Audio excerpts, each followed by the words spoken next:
Sot kemi pas disa komunikime me bizneset, cilat na kanë lajmëruar që prap kanë telashe me mos funksionim të kësaj platforme. Zgjidhja më e lehtë për shumë institucione të vendit është që ti dënojnë menjëherë bizneset. Problemi i dytë është që nuk po kryhen pagesat me afat kohor 15 ditë pas përfundimit të muajit. Ke din ende, a ekziston mundësia e superpunës? Në fakt duket që kjo problematika e platformës superpunës nuk është diçka e re, pasi që këtë çështje ne kemi diskutuar para afërsisht, nëse nuk gabojmë, dikon vitin e kaluar ka fundi, mundet me qenë nëntor ose dhjetor, afërsisht me disa për bizneset të cilat ma kanë përmendur për takime që janë duke hasur në telashe në funksionimin e kësaj platforme, por më pas duket që u kthy pa të një funksionim. Këto kohët e fundit, pak edhe sot kemi pas disa komunikime me bizneset të cilat na kanë lajmëruar që prap kanë telashe me mos funksionim të kësaj platforme. Në njërin anë, biznesi do të regjistroj punëtorin, në anën tjetër nuk ka që shemban punëtorin në punë pa regjistru. Me mbajt në punë rrezikohet që të penalizohet nga administrata tatimore e Kosovës.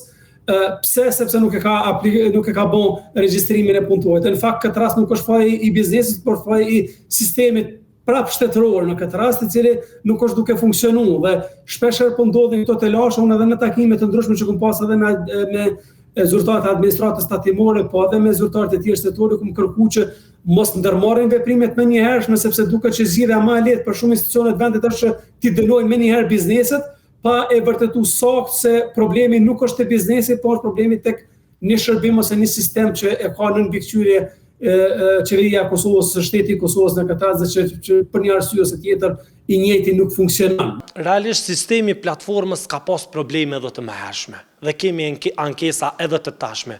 Pa ajo që është shqetësuese është që nuk po mundën të regjistrohen përsëri, dhe a është tash problem sistemit financiar apo është problemi institucional që nuk po i financon ende.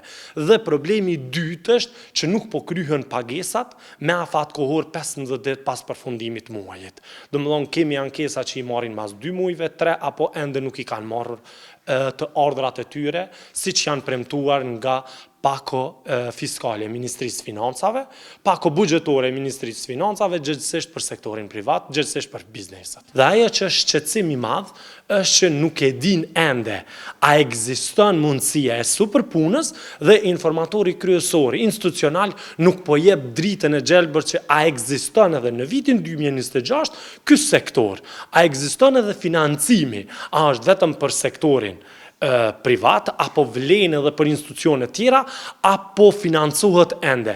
Dhe kjo është boshllëkë që sot ne kemi shumë thirrje nga sektori privat dhe kemi shumë zëra nga fuqia punëtore, që a ekziston kjo mundësi dhe pse nuk po paguhen mbetjet e punëtorëve të vitit 2025.